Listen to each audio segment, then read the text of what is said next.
Here it is. This is Diane calling in. She left us a voicemail. Here it is. And I am going to ask the people at the table, plus the people in the Hangouts, every one of you, to say something really, really, really brief in response to Diane.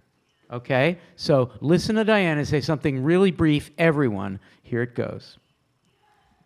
Hi, Al. My name is Diane. I tried to call the 610 number but couldn't get through. I'm watching you all on your webcast and loving it as I always do. I just wanted to thank you and let you know that I'm a brand new newbie to poetry. I have almost no higher education at all. I'm in my 60s and I'm loving every minute of it. It was suggested to me that I try ModPo by my nephew, and I'm so glad he recommended it. I have always been a big dum-dum when it came to poetry and was afraid of it, and I'm finding that I'm learning a tremendous amount and loving the whole process. So I just want to thank you for that. And that's it. Thanks so much. Bye. Okay, Amber Rose, you're first. Something to say to Diane. Something to say. You sound young and curious, and that's exciting. Yeah. So keep being great. That's good. Anna? I feel like we hear that a lot from folks who come into ModPo, having not feeling like poetry is something that is maybe not sort of in their educational backgrounds in any way. And I just get so excited when I hear people come into ModPo, come into the course and feel like there's some way in which we've been able to give them avenues into poems. Very cool. Jason, say something to Diane. Diane's message was all made out of words, which poems are as well. And so all it takes... She's a poet. She's a poet. Exactly. We're all poets by the language that we use. And it just takes a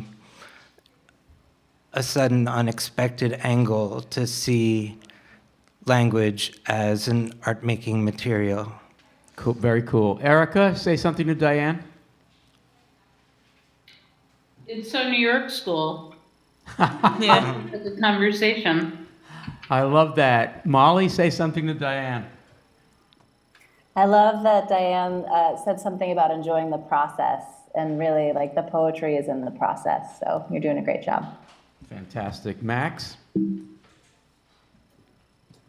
glad to have you with us, Diane. I love it. Dave? I love it. I second Anna's comment, and I'm proud to be in the same class with her. That's very cool. And Jake? Me too. And for my students, my high school students who are taking the course, it is so exciting to know that there are adults of all ages and from all over the world. And I'm kind of vicariously feeling it too. The English provinces doesn't sound like the end of the world, like too far, too provincial at all. There are further, more remote places, but it's exciting, and thank you for spreading us out. That's great. I sure hope Diane's watching the webcast. Davey, before we get to the phone call, a comment to Diane? Just that as the New York School is as much about being a body and moving through space as it is about moving through cities. And so it makes sense to be able to connect lots of different kinds of landscapes through the somatic experiences in the New York School poems. And so that's super cool to think about that connection. And I'm going to say, because no one picked up on two things that Diane said. One is that she's had essentially no higher education, and the other, she called herself a dum-dum. And I just want to, and so that's kind of a funny thing to respond to, but I just want to say, when I hear that, and I hear as Amber Rose did, that young excitement, I think this is why I became a teacher all these decades ago. I became a teacher because I want to teach Diane.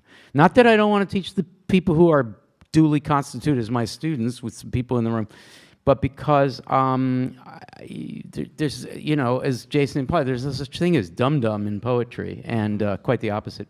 Okay.